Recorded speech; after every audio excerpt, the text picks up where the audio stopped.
चलिए यहाँ पे हम बात करने वाले हैं किसकी, वेक्टर ग्राफिक्स और बिटमैप ग्राफिक्स। तो देखिए कंप्यूटर के अंतर्गत अगर देखें तो दो प्रकार की ग्राफिक्स आती है, एक तो आती है वेक्टर ग्राफिक्स और एक आती है बिटमैप ग्राफिक्स। तो दोनों के बारे में हम यहाँ पे जानने वाले हैं। अब इनको जानना क्यों ज़रूरी है, तो आपको पता होगा हम पढ़ रहे हैं कोरल ड्रा का जो कंप्लीट ट्यूटोरियल है, और कोरल ड्रा जो बेसिक रूप से काम करता है वो वेक्टर ग्राफिक्स को एडिट करने और उसको बनाने का काम करता है। साथ ही साथ बिटमैप ग्राफिक्स से रिलेटेड भी इसके अंतर्गत कुछ एप्लीकेशंस उपलब्ध होते हैं, तो उनके बारे में भी हम आगे बात करेंगे। तो इनको दोनों को जानना बहुत ज़रूरी है, तभी हम जो है कोरल ड्रा का सही से प्रैक्टिकल कर पाएंगे। तो चलिए यहाँ पर हम शुरू करते हैं। सबसे पहले बात करते हैं वेक्टर ग्राफिक्स की। तो वेक्टर ग्राफिक्स जो है लाइन और कर्व से मिलकर बनी होती है, शेप से मिलकर बनी होती है, ठीक है। और यहाँ पे अगर बात करें हम तो इसका जो कंप्लीट एरिया है छोटा सा, उसको अगर जूम करके देखें तो इसका जो एरिया है देखिए क्लीन की क्लीन दिख रहा है। इसका मतलब यहाँ जैसे दिख रहा था वैसे यहाँ भी दिख रहा है। तो क्वालिटी में कोई बदलाव हुआ क्या? नहीं, यानी कि जूम बढ़ाने पे या जूम घटाने पे आपको यहाँ पे क्वालिटी में कोई भी बदलाव देखने को नहीं मिलता। उसकी अपेक्षा अगर बात करें बिटमैप की, बिटमैप को रास्टर ग्राफिक्स भी बोला जाता है। तो बिटमैप इमेज जो है अगर इतने एरिया को जूम करके देखे तो ये दाने दाने फटे फटे रूप में दिखने लगेगी। इसका मतलब क्वालिटी में बदलाव हुआ? बिल्कुल हुआ है। तो जैसे ही हम इसकी इमेज की जूम करते हैं बिटमैप इमेज को, तो जूम करते बराबर उसके पिक्सल फैल जाते हैं, इसलिए वो फटे फटे दिखते हैं या दाने दाने के रूप में दिखते हैं। तो दोनों में बेसिक जो है अंतर यहाँ देखने को मिला। और बिटमैप इमेज जो है हमारी पिक्सल से मिलकर बनी होती है। पिक्सल मतलब छोटे छोटे डॉट, और इन डॉट को कैलकुलेट किया जाता है इंच के हिसाब से, मतलब इंच का स्क्वायर एरिया के हिसाब से कैलकुलेट किया जाता है। चलिए आगे हम और बात करते हैं इनके बारे में। तो यहाँ देखिए वेक्टर जो वेक्टर और बिटमैप जो इमेज है वो कंप्यूटर ग्राफिक्स की 2 डायमेंशनल डिजिटल इमेज के रूप में जानी जाती है। मतलब दोनों ही डिजिटल इमेज है और दोनों ही 2 डायमेंशनल है। एक और 3D होती है, तो 3D के बारे में बाद में बात करेंगे। तो कंप्यूटर ग्राफिक्स में 2 प्रकार की हमको 2 डायमेंशनल डिजिटल इमेज देखने को मिली, वेक्टर ग्राफिक्स और बिटमैप ग्राफिक्स। इसके साथ ही दोनों के बीच मुख्य अंतर यहाँ पे जो है हम देखेंगे। तो सबसे पहले हम बात करते हैं वेक्टर ग्राफिक्स की।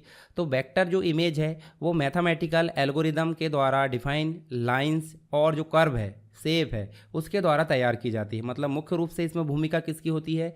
मैथ्स के जो एल्गोरिदम है उसकी भूमिका होती है।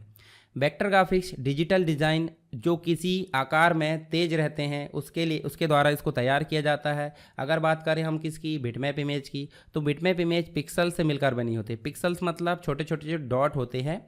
इमेज का सबसे बेसिक रूप कहलाता है बिटमैप इमेज का डॉट। डॉट को ही हम क्या बोलते हैं? पिक्सल बोलते हैं। तो बहुत सारे पिक्सल से मिलकर कौन बनी होती है? बिटमैप इमेज बनी होती है।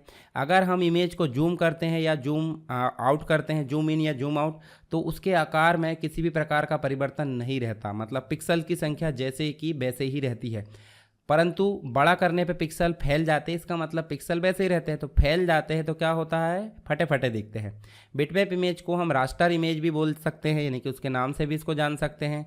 आप यहाँ पे देखोगे तो यहाँ पे मुख्य रूप से और अंतर देखने को मिल जाता है क्या, कि जो जूम है, जूम से रिलेटेड अगर अंतर की देखें तो जो रास्टर ग्राफिक्स है, रास्टर ग्राफिक्स को अगर बड़ा करेंगे कॉर्नर को, तो इसके जो पिक्सल्स है वो फटे फटे दिखेंगे, दाने दाने आकार में दिखने लगेंगे, यानी कि क्वालिटी में जो है कमी आ जाती है। क्वालिटी में कमी से मतलब जब छोटा एरिया को बड़ा करके देखोगे तो यहाँ पे पिक्सल आपके क्या हो जाएंगे? फट जाएंगे, यानी कि दूर दूर हो जाएंगे, तो क्वालिटी में कमी आ जाएगी। परंतु वेक्टर ग्राफिक्स में इस प्रकार की कोई भी दिक्कत आती नहीं है। कैसे? ये छोटा सा भाग अगर बड़ा करते हैं तो इसमें कोई भी परिवर्तन देखने को नहीं मिलता। मतलब छोटा करो या बड़ा करो, यहाँ पे आपको जो क्वालिटी है उसमें कोई भी बदलाव नहीं मिलेगा। किसमें? वेक्टर ग्राफिक्स में।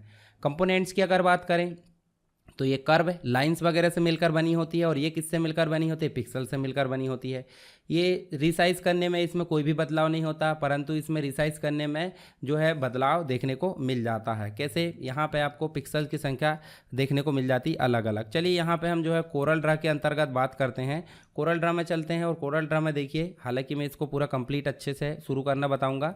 आपने अपने कंप्यूटर में कोरल ड्रा इंस्टॉल कर लिया होगा। तो यहाँ देखिए एक तरफ दिख रही है आपको रास्टर ग्राफिक्स और एक तरफ दिख रहे वेक्टर ग्राफिक्स। वेक्टर ग्राफिक्स से मतलब लाइन है, शेप है, या कोई भी ऐसे जो आपको देखने को मिल जाते हैं। तो यहाँ देखिए पॉलीगॉन वगैरह, लाइन आप जो है अलग अलग प्रकार से बना सकते हैं। देखिए यहाँ पे आपको बहुत सारे टूल्स वगैरह मिल रहे हैं, कर्व टूल, ठीक है। यहाँ देखिए आपको कोई भी चीज़ यहाँ देखने को मिल रही है। जैसे मान लो मैं एक और शेप बना देता हूँ, और इस शेप में मैं जो है कलर कर देता हूँ। जैसे यहाँ पे मैंने येलो कलर किया।